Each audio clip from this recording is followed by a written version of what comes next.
way.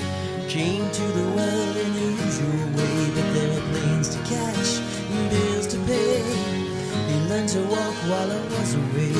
He was talking before I knew it, and as he grew, he said, Okay, I lied, I'm back out here tonight.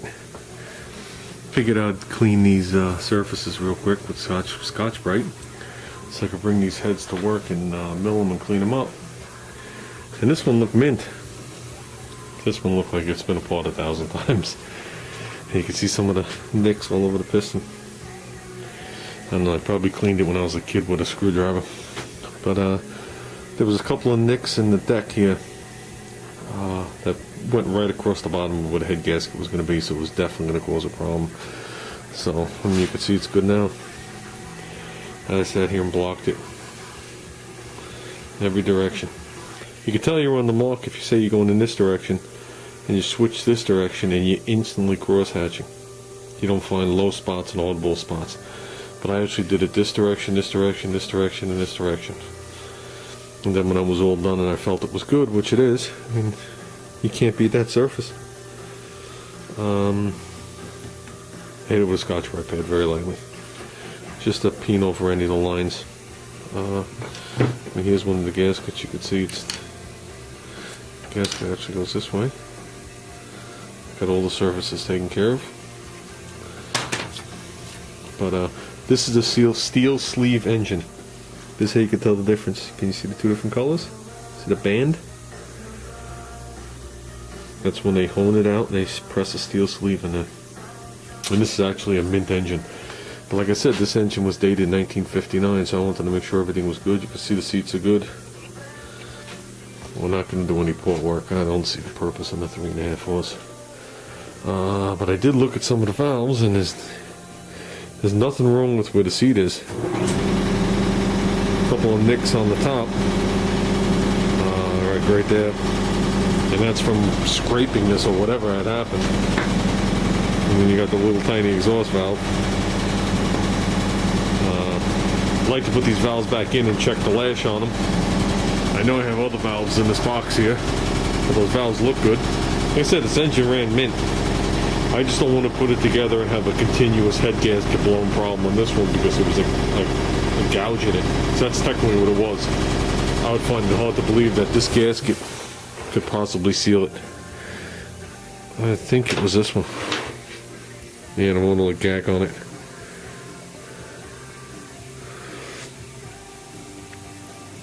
Looks like this gasket was coated with something to help compensate for it. And you can see how nice this gasket looks. But if you look at this gasket right here, I don't think it's blown, but I think it's on its way. Here's your exhaust valve, and you can see how dark it is here. The darker that goes out, and I guess the end, it's usually blown by. I have a couple of 5 horses that way, and then I milled the head and solved that problem. So this way we're going to start with a fresh deck. We're going to start with a fresh head, and that should be eliminated. I did want to clarify something. I forgot who said it, I'm sorry. But I mentioned that I had a big plug and a small plug. The heads are identical. It's the plugs that were different. One's a big plug, one's a small plug. The reason I shoved them in like that is I wanted to make sure when I was done with that aluminum spacer I could put any plug I wanted in this engine. I didn't want to limit myself. So this one actually takes a bigger socket than this one too. That's why you see the 2 different plugs in it. So, yeah, this wasn't supposed to happen today. But I have to pop the engines off anyway to run this thing to work on Sunday. So, as you can see, the springs are still in there. It needs to be cleaned in there. But, like I said, I'd like to check the valve lash on these. So if this is the engine I think it is, see how clean this valve is? I think we put this valve in right near the end of its life. This is not the engine that I did all that engine work to. That one left when I sold the go-kart mini bike. So I think near the end, you can see the grind marks on this thing. I think near the end we put this valve in. So, I don't know. But, seem to have the same size valves as this engine. like it should. So the engines do match. Well, that's it, guys. Let me say goodbye for now. Here's a super quick lesson in performance and how a non-restrictive header type exhaust works. Doesn't matter if it's this, doesn't matter if it's your family ride, doesn't matter if it's your hot rod or your race car. Okay, it's called overlap. It's the time when the intake and exhaust are open together, and the air being pulled from the exhaust is actually pulling the charge in, or drawing the charge in. Some of it goes out the exhaust, some of it goes into the cylinder. Okay, but it's done with overlap. I just checked the valve clearance on here. I got 24 thousandths on the intake. I don't know what it's supposed to be, but it's not supposed to be anywhere near that. I'm guessing more like 6. And I got 17 thousandths on the exhaust. Now, okay, you say it's loose, so what? It's going to make a little bit of noise. But here's the difference. See if you guys could pick up on it. Okay. You see the piston coming up? We just pushed out all the exhaust. There's the intake opening. Okay.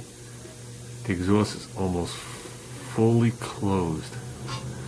So I could put whatever type of header I want on here. It's never going to draw it in. Now, I don't know what the adjustment is on this, but I know it has the factory valves in it, unlike this one that somebody ground. And I know we didn't do it. I remember the story behind that. Now, here's the same situation. Now, these could be out of adjustment too. I'm sure they are. See how much more the intake's open and the exhaust isn't even closed yet?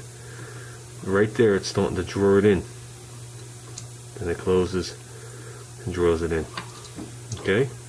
As you can see, the intake valve is open before the piston even goes down. Okay? That's to allow air to get moving again. That's to allow the scavenging effect, all the stuff that goes with it. But that just shows you that when your valves go out of adjustment, how you lose the duration. Duration is the amount of time the valve is open. Okay? So that means it opens later and closes sooner. And when you add that to the intake, and you have one closing sooner and one opening later, you lose all your overlap. So that nice header you put on your car doesn't do anything. So I'm not looking to get massive power out of this, but I'm looking to get the original power out of it. So we might go digging through that box again and see if we have a longer valve, because I saw this valve's been ground, which is the way you do it. I remember this engine, and I remember it having a valve problem. I remember the valve being bought, the valve being too tall, and bringing it to the lawnmower shop when I was a little kid, real little, like 5 years old, and them grinding it for us and giving us back to us. Okay? And this is what they did. They just ground the living crap out of it, called it good, and it was done. And that's the way the motor ran from that point on. I'm going to throw the other valve in there, see if I can get a tighter clearance. If so, then I'll put a little valve grinding compound on there and see if the two seats match. And if it is, we're good and golden. But we'll see. But I just figured I'd show you guys that. Like I said, I'm not looking to hot rod this motor. I'm not even digging into this motor right now. I had to clean the surface. And I have the valve out to do it because the valves stick up. So I might as well check this while I have it out. That other motor, I'm not even thinking twice about it. I mean, like I said, this motor's spotless.